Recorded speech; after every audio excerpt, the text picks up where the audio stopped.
Et on y va. Donc, bonjour à tous. Merci de nous retrouver pour cette présentation d'un dispositif scolaire qu'on a construit en partie au collège Georges Rouault. Donc, on est actuellement dans le 19e arrondissement. Et le projet que l'on va vous présenter s'intitule « Tu respires le même air que moi ». Ce projet, on l'a monté en partenariat avec le laboratoire interuniversitaire des systèmes atmosphériques de l'Université Paris-Est-Créteil, et puis avec la Fondation Seligman qui nous soutient aussi financièrement pour pouvoir mettre en œuvre un certain nombre d'actions. Alors, je suis accompagné de 4 élèves de 6e et de 2 élèves de 3e qui vont vous faire une présentation de ce projet scolaire qui consiste en gros à mesurer et analyser la pollution de l'air que l'on respire ici au collège. Ce projet-là, alors, il réunit un certain nombre d'élèves de la 6e à la 3e. Ici, ils ne sont que 6, mais ce projet a été amorcé l'année dernière. Et vous avez une photographie qui a été prise pour la publication d'un article, la revue après-demain, sur le dispositif. Et on voit que ce qui nous anime ici, c'est la volonté de partager, de réfléchir, d'apprendre ensemble, et puis d'être avec vous, donc de communiquer notre démarche et espérer que vous allez pouvoir vous aussi essaimer ce genre de pratique. Emna, c'est à toi. Du coup, je vais vous présenter le programme qui va être suivi ensuite. On va commencer par vous expliquer la démarche de notre projet, l'origine de notre problématique et notre première hypothèse.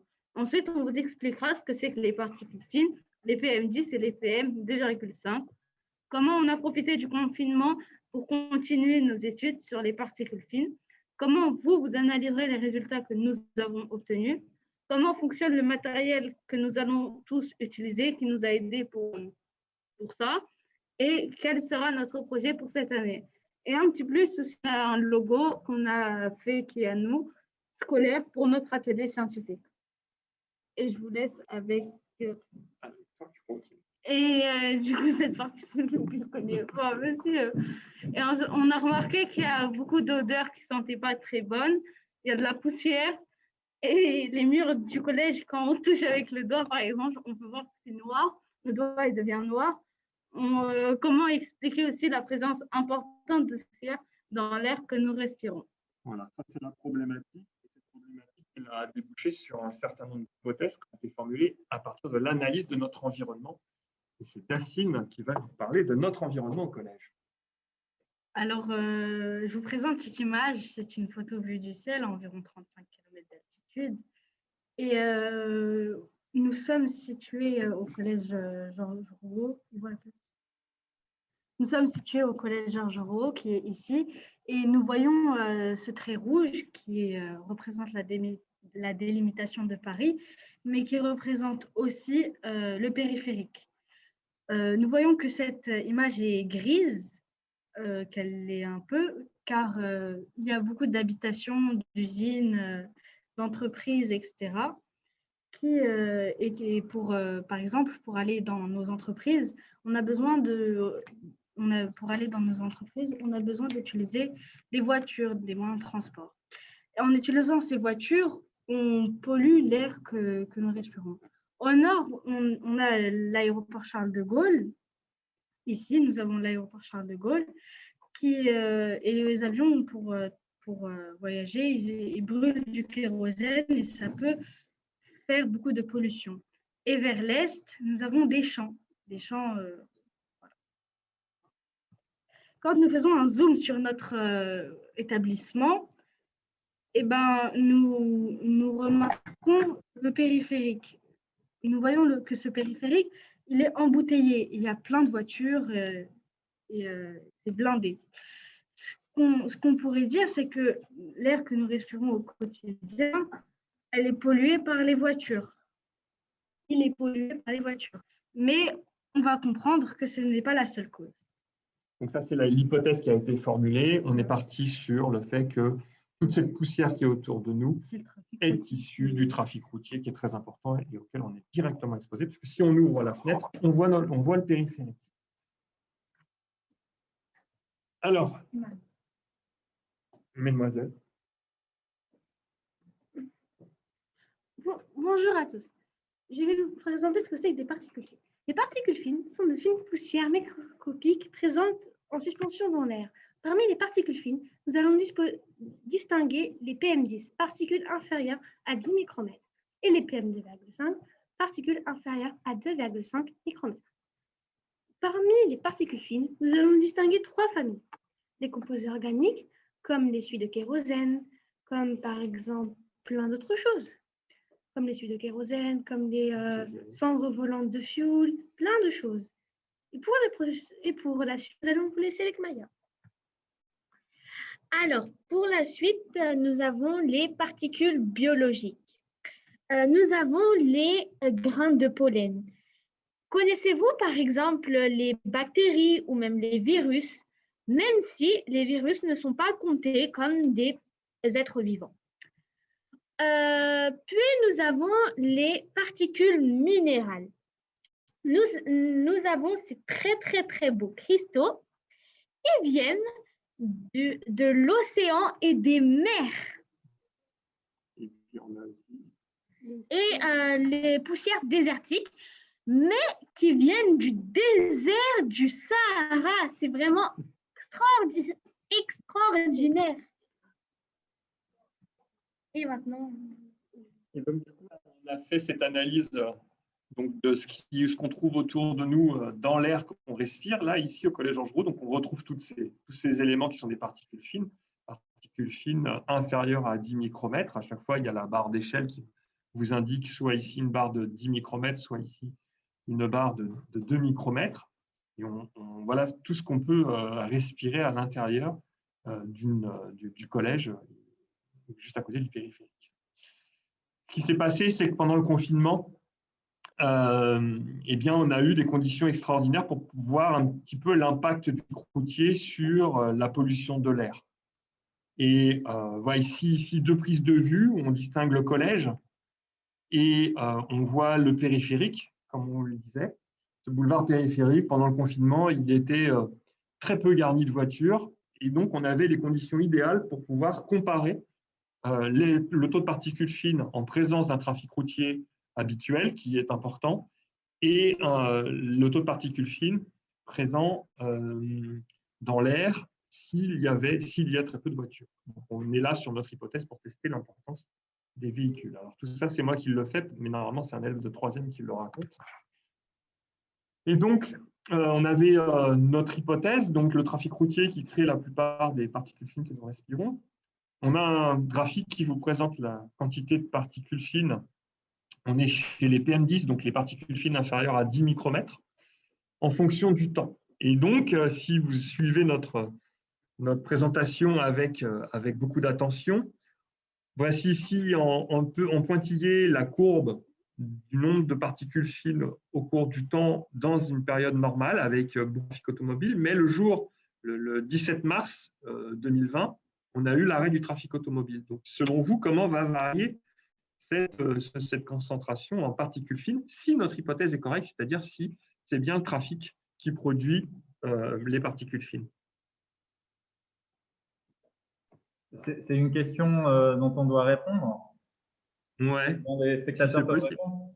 Peut-être, du coup, ouais, c'est bien parce que je trouve que ça crée une certaine dynamique, même si c'est hyper intéressant, hein, je vous écoute avec attention.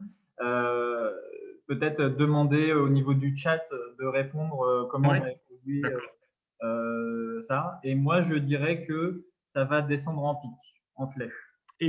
Ouais, alors peut-être pas en flèche, mais au fur et à mesure, c'est à peu près le résultat qu'on attend si notre hypothèse est juste. La teneur en particules fines va diminuer. Alors du coup, on va faire l'exercice inverse. Si notre hypothèse n'est pas juste, c'est-à-dire que si ce n'est pas le trafic routier qui est le premier pourvoyeur de particules fines, comment va évoluer notre concentration en particules fines pendant le confinement? Comment devrait évoluer? Elle devrait être constante. Oui, exactement. Donc, ça devrait être constante, elle ne devrait pas augmenter. Il y a pas mal de personnes qui pensent que ça augmente, mais en fait, non, il n'y aurait aucune raison pour que ça augmente. Donc, ça augmente. Ça c'est continu, c'est constant. Alors là, on va vous présenter les résultats qu'on a obtenus à partir de notre station, qui est une station que l'on a construites avec du matériel qu'on s'est procuré nous et qu'on a étalonné à partir des données de AirParif. Alors, on sous-estime un peu les valeurs, mais en tout cas, on suit exactement les mêmes tendances. Et donc, on utilise ici les données qu'on a enregistrées dans un lycée qui est juste à côté, le lycée Henri Bergson. Et on voit ici qu'au tout début du confinement, en fait, il n'y a pas eu de chute, il n'y a pas eu de baisse du nombre de particules fines, ce qui veut dire que finalement, notre hypothèse n'est pas la bonne. Le trafic routier n'est pas à l'origine de la grosse quantité de particules fines qu'il y a dans l'air. Il s'est passé un événement du 27 au 29 mars, alors que le trafic routier était au plus bas, et on a eu un pic de particules fines. Donc, ça confirme encore plus notre hypothèse. Et donc, on pourrait se poser la question d'où vient ce pic de particules fines, et c'est la suite de notre présentation maintenant. Ces particules fines, d'où viennent-elles?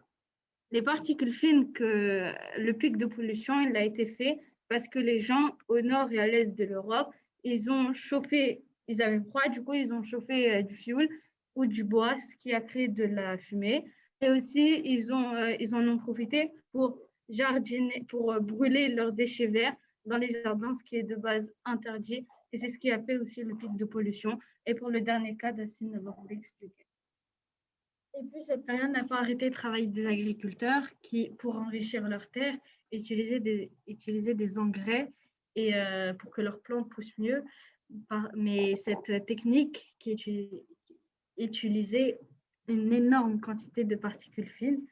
Et alors, vous allez vous demander comment ça se fait que nous ayons respiré toutes ces particules fines pendant le confinement.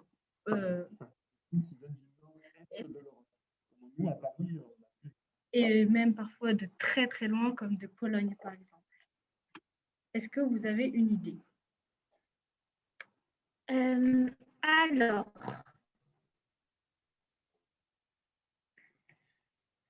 ce qui permet le transport de ces particules fines, c'est le vent. Nous le voyons sur cette animation. Donc, ce que nous avons respiré le 28 mars 2020, ce sont ces particules fines qui viennent du nord-est de l'Europe. Voilà. Et là, on voit en fait sur cette animation le sens du vent. Et on voit que le vent vient du nord-est de l'Europe et les particules fines sont emportées très facilement par le vent. Et donc, ce pic de pollution provient des épandages agricoles qui ont eu lieu pendant cette période-là. Le dispositif qu'on a utilisé, il fonctionne de la manière suivante, en fait. Donc, on vous l'a décortiqué. Évidemment, il y a un processeur qui va permettre d'accumuler un certain nombre de données. Et ces données, elles sont issues de différents capteurs que vous voyez qui sont regroupés ici. On a les capteurs, par exemple le capteur BMP 280 qui mesure la température, la pression, l'humidité. Évidemment, un capteur de particules fines. Alors, on n'a pas trop le temps de vous expliquer comment ça fonctionne, mais mes élèves pourraient vous l'expliquer s'il y a des questions là-dessus. Donc, un capteur de PM10 et un capteur de PM2,5. Et on a un GPS, puisque nos données sont partagées et elles doivent être géolocalisées. Et donc, on a un GPS pour savoir où se trouve la sonde actuellement. Et l'ensemble de ces données est envoyé sur un site Internet qui permet d'enregistrer et d'afficher aussi l'ensemble des données qu'on a actuellement. Alors, tout ça, ça a été fait par différents moyens, toutes ces études, vas-y. Le matériel et les ressources utilisées pour notre étude. Les capteurs scolaires, comme celui que nous avons présenté. Les données PARIF, les photos du laboratoire LISA, que nous avons montré tout à l'heure, et les données météorologiques présentées sur le site SICONTRE.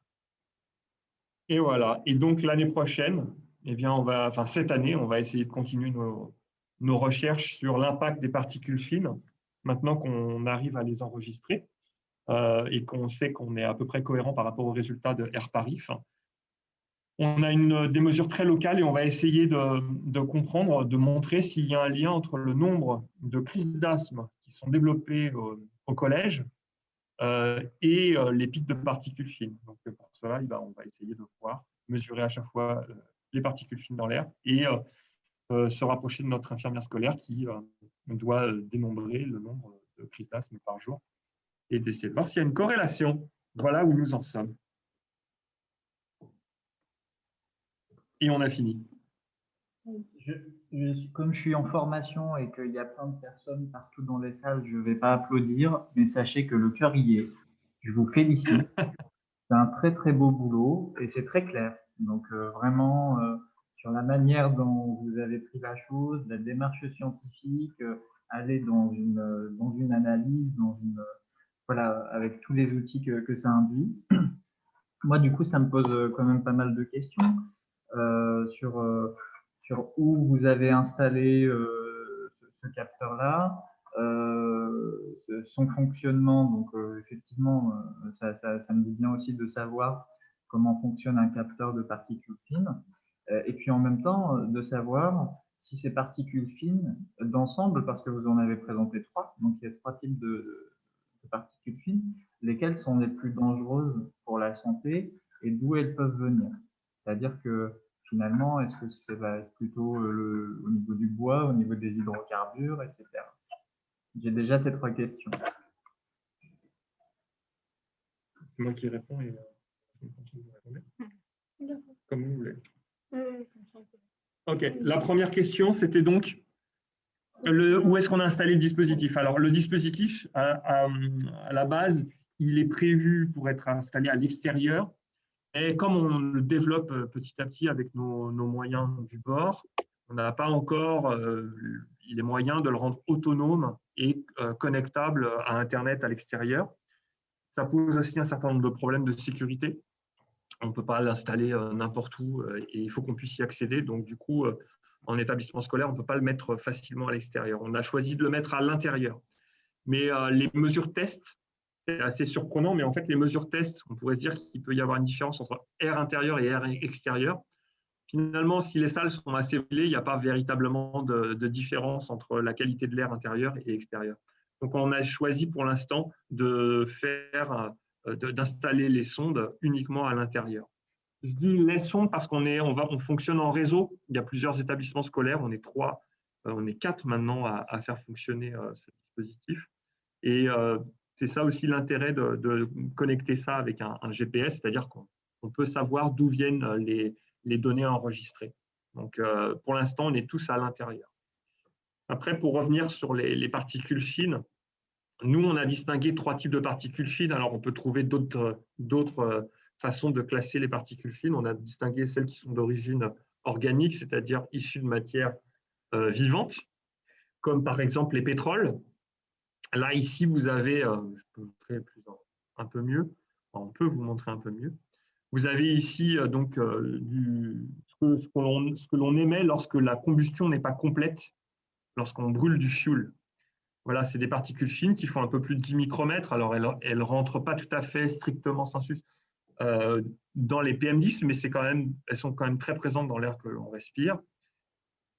On a aussi les poussières de charbon que l'on retrouve très facilement dans l'air, qui sont très reconnaissables. Les suites diesel, c'est aussi le 3e type de particules fines organiques que l'on retrouve à l'issue des pots d'échappement de diesel. Après, on a donc tout ce qui est vivant, les particules biologiques, bactéries, virus, grains de pollen, etc. Et puis, tout ce qui est minéral. Ici, c'est des poussières du désert du Sahara que l'on respire tous les jours. Là, il y a 15 jours ou 3 semaines maintenant, il y avait eu une surprise comme quoi il y avait des pluies roses et que tout était un peu rose et que les gens s'étonnaient qu'il y avait des poussières issues du Sahara. Mais en fait, ces poussières-là, elles sont tout le temps présentes, plus ou moins abondamment dans l'air et elles viennent plus ou moins facilement en fonction de la direction des vents. Et puis, on a des cristaux marins. Alors, celui-là, il est tout petit. Hein. La barre d'échelle, c'est 2 micromètres. Donc, c'est 10 fois plus petit qu'une une particule fine issue du diesel.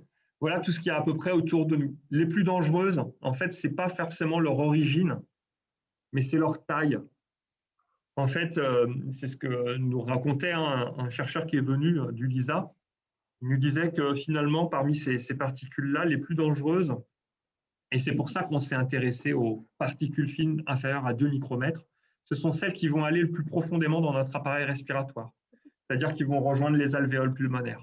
Là, elles peuvent créer des problèmes. Alors, je ne dis pas que le sel marin fait partie des particules fines les plus dangereuses, mais en tout cas, ce sont les particules fines les plus fines qui se révèlent, elles, être les plus problématiques pour notre santé. Voilà à peu près les résultats qu'on a actuellement.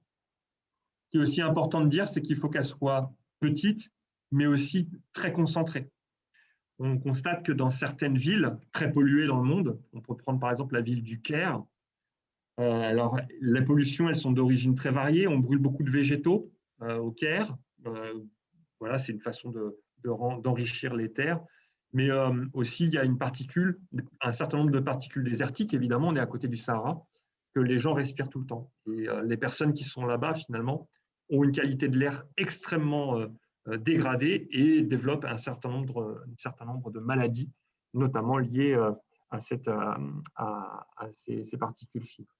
Voilà, j'espère que j'ai à peu près répondu à vos questions. C'est parfait. D'ailleurs, pour la petite anecdote, donc les sirocco, le vent du désert qui passe en Europe, mais passe également aux États-Unis, permet de fertiliser aussi les sols de par sa concentration en minéraux. Donc, je ne sais pas si vous, les collégiennes, vous pourriez un peu m'expliquer comment fonctionne le capteur donc, de particules fines et peut-être si vous avez engagé une réflexion sur, je ne sais pas, peut-être que c'est un peu tôt, mais quel genre de solution ou comment arriver aussi à réduire, peut-être pas à votre échelle, mais à une échelle un peu plus importante, les particules fines dans l'air. Est-ce que vous êtes capable de réexpliquer le fonctionnement du capteur? Je vous le refais. On révise en même temps. Mais mercredi, c'est vous qui… Donc, le capteur à particules fines, il faut imaginer ça comme une petite boîte. D'ailleurs, mercredi, il faudrait qu'on vienne avec, donc on est à disposition. Donc, c'est un petit boîtier qui est composé d'un ventilateur qui va aspirer les particules qu'il a autour de lui. Et ces particules fines vont être enfermées dans ce petit boîtier et elles vont passer devant un rayon laser. Et chaque rayon laser, lorsque une particule passe devant, ça fait un impact laser. En fait, ça interrompt le faisceau laser et ça rentre, en fait, ça fait un bip. Et du coup, on a l'enregistrement de la particule. Et plus il y a de particules fines qui passent devant le rayon laser, et plus la concentration est importante. Ces particules fines sont ensuite évacuées par un tuyau en fait, qui permet d'évacuer l'air. Donc, c'est un flux continu, le ventilateur tourne tout le temps, à chaque prise de mesure. Nous, les prises de mesure, on peut les paramétrer. Quand on avait commencé, on faisait presque des mesures en continu. Alors, en continu, ça voulait dire toutes les 5 minutes. Et puis, aujourd'hui, on fait des prises de mesure tous les quarts d'heure parce qu'en fait, on a tellement de données que pour trier les données, après, ça dépend ce qu'on cherche. Nous, ce qu'on cherche, c'est plutôt des tendances. Ce n'est pas forcément à 8h05, est-ce qu'on a un pic de pollution ou pas. C'est est-ce que de 8h à 9h, on voit une augmentation du nombre de particules fines avec le trafic routier qui s'intensifie ou pas. Donc voilà, c'est à peu près comme ça que ça fonctionne. Donc, il y a différents types de capteurs. Nous, les capteurs qu'on utilise sont miniaturisés, ce qui explique peut-être aussi notre décalage par rapport aux résultats apportés par AirParif. Comme je disais tout à l'heure, on divise par 3 en fait, la concentration de particules fines dans l'air par rapport à AirParif. On a bien les bonnes tendances, mais AirParif va vous dire qu'il y a 90 microgrammes par mètre cube de particules fines, de PM10 par exemple, alors que nous, on arrivera à 30. Mais ça, on le sait. Donc, du coup, on peut prendre les données. D'ailleurs, les données qu'on vous a présentées, c'est des données non corrigées, mais qui suivent exactement les mêmes tendances. Là, on est à un pic de pollution et le pic de pollution, il est à 38. Et ce pic de pollution a été déclaré. Hein. Les autorités été informés. On pouvait aller voir sur Airparif ce qu'il fallait faire. On était à 90-95 microgrammes par mètre cube. On a bien cette corrélation. Après, les solutions, aujourd'hui, on n'a pas encore plus réfléchi que ça, parce que la première solution à laquelle on pensait, c'était de réguler le trafic routier, mais finalement, on voit que ce n'est pas le trafic routier qui est à l'origine des particules fines. Ça ne veut pas dire aussi que les particules fines, que le trafic routier n'est pas source de pollution. Ce n'est pas du tout ce qu'on est en train de dire. Donc, ça veut dire que nous, si on veut montrer l'impact du trafic routier, il va falloir qu'on enrichisse notre dispositif avec d'autres sondes. Et c'est un peu aussi l'étape d'après. Voilà. Et en termes pour l'instant, de solutions, on a été tellement surpris par nos résultats que pour l'instant, on n'a pas pu faire ça. C'est vraiment impressionnant. En tout cas, moi, je trouve que c'est quelque chose à mener aussi dans beaucoup d'autres collèges. Ça m'inspire pour les collégiens de Seine-Saint-Denis qui sont tout aussi impactés par la qualité de l'air. Il y a aussi des études qui sont sorties et qui avançaient le fait que, par exemple, les personnes qui habitaient à moins d'1 kilomètre d'espace vert avaient moins de problèmes respiratoires que les personnes qui habitaient en milieu hyper urbain. Donc, c'est des choses